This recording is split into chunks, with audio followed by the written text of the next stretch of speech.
Hello, everyone. Today, I am with Anthony Staine. Anthony is a sales consultant of Ansafone Contact Centers based out of Ocala, Florida. Anthony, how are you? Doing very well, very well. Awesome. Thanks for coming on board to interview with us. So I am a sales consultant here at Ansafone, and I guess it's self-explanatory. Right. The title itself. And how did you get into the call center service business? Wow. So I started with another company called Stericycle. Right. Stericycle is actually an organization that had many different businesses within Stericycle. Our division was just one that did answering services, and it was just something I really enjoyed doing, that type of sales. I have had many years of telecommunications sales experience, that being as much as selling even multi-location MPLS networks and things that were a lot more complicated. Let's put it that way. Right. The call center application was a little more simple and really just straightforward, and something I enjoyed doing. Awesome. So how many years have you been in the contact center service business? Now I think I'm going on now maybe 5 years. Right. Maybe No, about that's 5 years. wonderful. Yeah. Anthony, what are the types of services that Ansafone provide? So, I get that question from potential customers quite often. Right. And what I tell them is that it really is, it's tough to just explain to them, or let's put it this way, it would take a long time for me to really explain all of the bells and whistles, the features and functionality of the service. We try to make sure that we tailor all of our services to what their needs are. But in a nutshell, what we want to do is we want to make sure that if you need to have someone live answer a call for you, we will do that for you, and we'll follow your directions, your instructions on how to handle those calls. And if it's in a if you're using it for, let's say, for new client acquisition, we can stop those callers from shopping, make them feel like, I've got the answer that I'm looking for, and give them the opportunity to then respond. Right. So yeah, in a nutshell, we're just trying to make sure that we get a live person on the phone with their callers. Yeah, it sounds like you have a lot of personalization and customization of your call center packages. Yeah, so I try to really dig out the root cause for a caller, for a potential customer reaching out to us. So I want to know, what is it? Why did you actually reach out to us? And many times I'll ask, well, what prompted you to reach out to us in the first place? Now, a person that calls into us will say, well, can you send me pricing? Right. That doesn't give me any indication as to what their root problem is. And once I'm able to dig into that, it really helps me to be able to put together a solution that's effective for them. Right. Yeah, that makes total sense. It just sounds like there's a lot of personal strategic guidance in that whole process. It's not just a business transaction of, okay, how much is it? These are the call, how many agents you get, and these are the contact center services that you get. So I really appreciate that kind of personalization. And I hear that Ansafone's more of a strategic partner rather than vendor and then client relationship. Absolutely. And I think with any business that you're selling a service or even a product, we can fall into the habit of being order takers. Correct. And that is what we really try to stay away from, because it really doesn't build much value in your product or service if all you're doing is just taking an order. I think that we really should be problem solvers. And Right. in that, it it makes all the difference in the world. Right. Yeah, that's a great mindset. What is your philosophy and approach to servicing clients? We kind of somewhat covered that already. Is there Yeah. something else you'd like to add to that?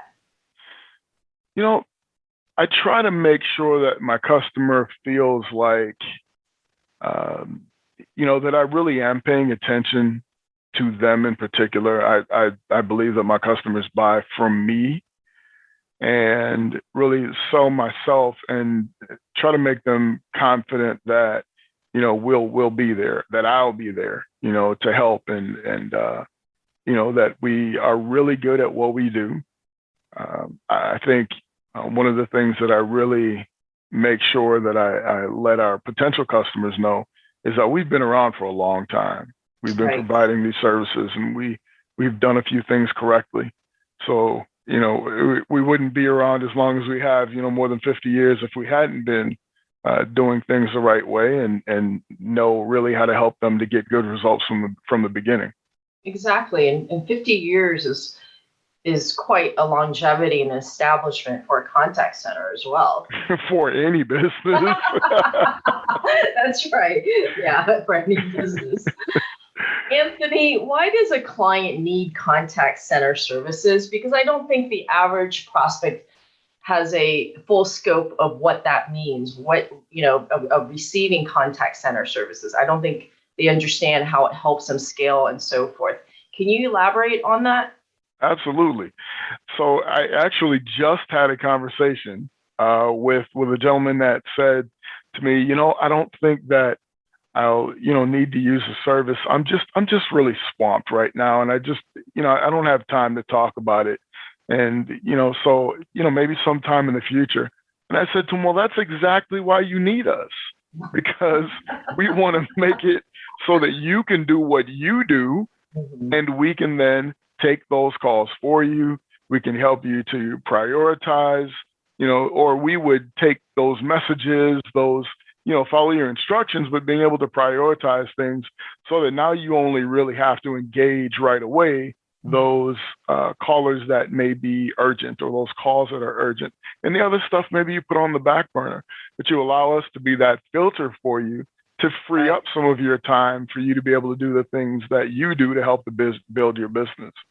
Yeah, makes total sense. I mean, just opening up that space and time for that business to focus on business development and other areas of where they want to go. It's almost like a catch 22 when you were speaking about that story. Yeah, because so many times, I hear business owners complain. We get a lot of calls from people that are just asking questions. They don't necessarily want to buy. They're just Yeah. asking questions. And I say, well, why not let us answer those questions for you? Let us build an FAQ section and let us answer some of those questions for you, which really is helping your customers and potential customers in terms of just meeting their needs and making them feel like, what, they're really wanting to provide a good service to me. Right. What do you find as the most challenging task in sales? Hmm. I think probably the most difficult thing to deal with in sales, and I think you could across the board really say that this is difficult in sales in total. It would be just buyers who are not sure of what it Mhm. is that they want. I don't have a problem with the no, Right. but I think the long drawn out no is probably the worst thing for a salesperson, to work on something and really, to come to put together a really good solution, and the customer agrees, and then they say, well, I don't know, we're going to think about it. We're going to think about it. And then getting to that long drawn out, no, we think we're going to wait another year. We'll do it, next year, and that kind of thing. I think that's the toughest thing to deal with, Right. is really getting, a customer. Sometimes it's really just digging out what that root cause is for them Right. delaying, because sometimes they don't want to tell you, but Right. that is a really tough area in sales, is really just digging out that root cause and getting some customers Right. to just move forward, take the next step. I'm just curious, Anthony. I mean, that's an interesting scenario. So I'm curious to understand and to know why that kind of long hesitancy. Is it because they don't grasp the full value of what the contact center services do? I mean, what is the hesitancy about it? Is it Yeah. you're just not confident yet in wanting to scale at that level, or trusting another partner to come in and, to pretty much operate their entire contact center operations? And Julie, that is the $1,000,000 question. It can We're going to be solve it in this interview, right? right. I mean, it can be such a wide, but there can be such a wide variety of issues. Right. So just an example, I was asking a potential customer, I'm talking to her, we put together a solution. She said, it fit, everything worked. It looked like it was just going to be a great fit for them. And then she just backed off, and I said, well, Yeah, why'd you change your mind? yeah. And she said, well, we're just reconsidering it. And so after a number of questions, you know what the reason was? She said that she had just purchased a home and wasn't sure if she had the additional money, the budget to be able to put into the answering service. Right. And it wasn't something she wanted to share with me up front, So Right. sometimes it can be something as simple as that, Right. but you have to ask a lot of questions to Right. get to that point. Yeah, that makes total sense. I mean, in that situation, that was more of a personal reason. Yeah. I was always curious, is it a pricing war? Are they shopping around? Or maybe sometimes they just don't feel, either emotionally ready or being in that space to want to do that. It's definitely a big question mark. Yeah, sometimes it can really be, that they are, that personality, that they really like to be in control of everything, That's every right. aspect of their business, and they don't want to turn it over to someone else. And they get really nervous about having someone else answer their phones. Right. Yeah, yes, I heard about that. But at the same time, they're going to stay at the same position as they always have been. Right. I mean, that's part of scaling is letting go and bringing in on more people that can aid and help and relieve you of unnecessary duties. Yeah, and I think in those cases, it really, like you said, relieving them of some of those duties and allowing them to grow the business. I think it's important as a salesperson to really kind of build that vision for them of the future, Right. And what it is that they have, what their goals are. I mean, do you really want to build your business? And if that's what you want to do, these are the steps that you need to take to build your business, and really having them be able to see that, be able to see that in their future. What do you see as the number one service or component in client services that clients consistently ask for? Professionalism. Okay. Accuracy in billing.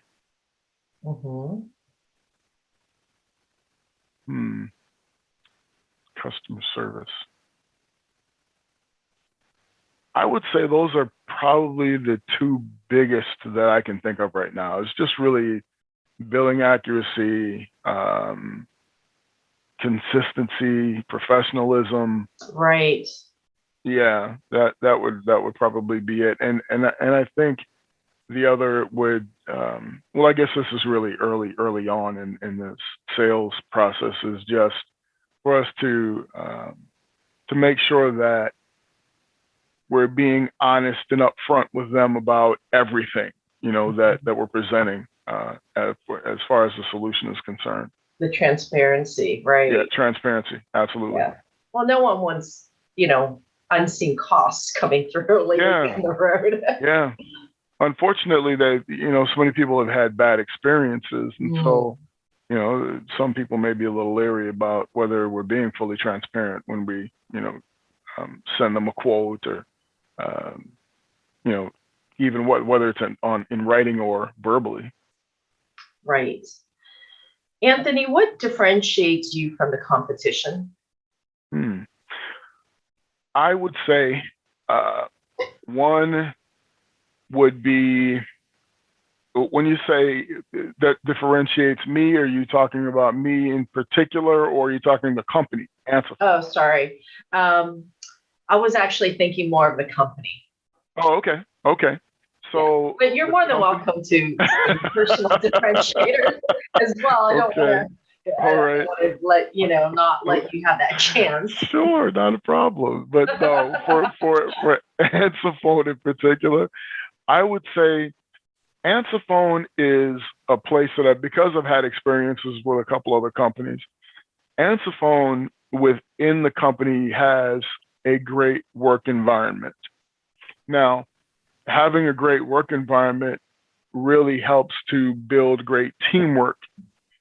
And so what I'm finding is that if people feel like, a teammate is willing to put in a little extra time to get things done, it'll motivate you maybe to go the extra mile and to do a little bit more, which is always a plus for the customer. Right. Because, if you've got a team of people that are happy working with one another, that have great relationships, it translates to there being just a good environment for not just the workplace, but for the customer. Yeah, that makes total sense. So here's your chance to describe your personal differentiators. Okay. Well, I try to, whenever I'm speaking to someone, I do want to solve a problem. Mm-hmm. I am genuinely concerned about, how I can solve a problem for them. And somehow or another, I think it comes through when I'm talking to someone that, I'm really concerned about, what the root problem is and why they reached out to us in the first place. I couldn't tell you exactly what that was. Maybe I've got an honest voice. But... No, I'm a total believer that, people can pick up on your energy and the way you speak and your honesty. I mean, you can tell when you speak with someone, you can versus, you know what I'm talking about. Yeah. It doesn't sound scripted. Right. Or like, the car salesman that's so busy wanting to close you, it's not just, people closing each other. I mean, right. It's a whole different game, Right. I try to, one of the things that I tell people is, look, I don't want to put any pressure on you. I'm not a high pressure salesperson. That's not my job. My job is to find a great solution for you, and then for you to agree that it's a great solution, and then we can move forward. I'm not wanting to, put any pressure on you to just do something just because I'm asking you to, but because you believe that it'll help your business. Exactly. So I would say that I try, whenever I'm dealing with someone, whether it's with pricing, whether it's describing a product, if it's not a fit, I try to let them know it's not a fit. Yeah. And I think they appreciate the integrity. Yeah. So, if there's something that we can't do, I've had times where someone was looking for something in particular and they couldn't find it with any other company. And they might have tried a couple other companies and that weren't able to do it, but they didn't tell them. And my just being upfront with them and saying, you know what, that's going to be really difficult for us to do. It just builds a trust because I'm dealing with them with integrity, and they believe what I say moving forward. That's wonderful. And I'm sure that they respect you even more. And so in some ways, in the future, when that opportunity does come again, they're going to come back to you. Yeah, because you know what I've found in a nutshell is that it doesn't matter how high up in a company a person is, or how large their business is, or how small their business is. Everyone needs someone they can trust. Mm-hmm. Doesn't matter what level they are. They need someone they can trust. And if you can build that rapport with them and have them trust you, maybe they won't do business with you right away, but they'll keep you in mind and they'll come back. Exactly. What a great insight. Can you share some of the most difficult client situations you've handled and resolved? Yeah. So If we just do one. Okay. Well, I recall one in particular where I had a customer that we'd set up with service, and things were not working out properly. The response to the calls, to the inbound calls, were not being handled correctly. And it took some digging to find out that there were just some small adjustments that needed to be made in order to have us handle the calls and have them forward properly and that kind of thing. Now, what I did was I spent time on the phone. We probably spent an hour or so on the phone, myself, the customer, and customer service, to just find out that, there was maybe something that wasn't turned on here, that, and something that was turned on there. And there were very small adjustments that needed to be made, but it affected the flow of the whole solution. And so in spending that time and really digging, I was able to get things fixed for her. And she was very grateful for it because she's very happy with the service now. Yeah, that's an excellent example. I mean, the fact that you took the time to troubleshoot every little step of the process, I mean, that not many people would go that far to figure out what was like the problem, or if it was a simple fix or a complex fix. I mean, that's amazing that you took the time to troubleshoot like that. Yeah, the reality is that the issue she had was actually with another company when I was with another company. Right. And she is now with Ansafone because when she found out I was no longer there, she came over to Ansafone and brought more business and added to her business. So it really speaks volume to, that if someone trusts you and you go the extra mile for them, they will be loyal. Right. Wow. Well, that's like a tribute to you as well.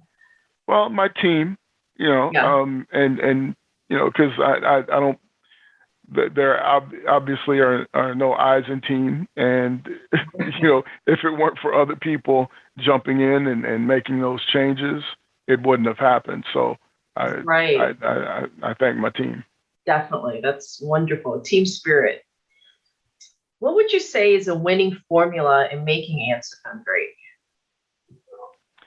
I think one of those things, it's something that I mentioned before, was really just a great work atmosphere. Right. And I think really good teamwork, really good support, and the willingness to listen to ideas and to make changes. Mm-hmm. I think that's huge. Mm-hmm. And I found that, here, and though I haven't been with the company very long, I believe that if I make a suggestion, that it's being heard. Right. And I've had, some things changed based upon those suggestions. So yeah, if I'm newer to the company and I'm, someone's listening to what I'm saying, it really just speaks to that, someone that's been here for a while, that's really seen things, if it makes sense, that, we're willing to make a change, and it's not, my way or the highway. Right, right. Yeah, the leadership support matters completely. Yeah, definitely.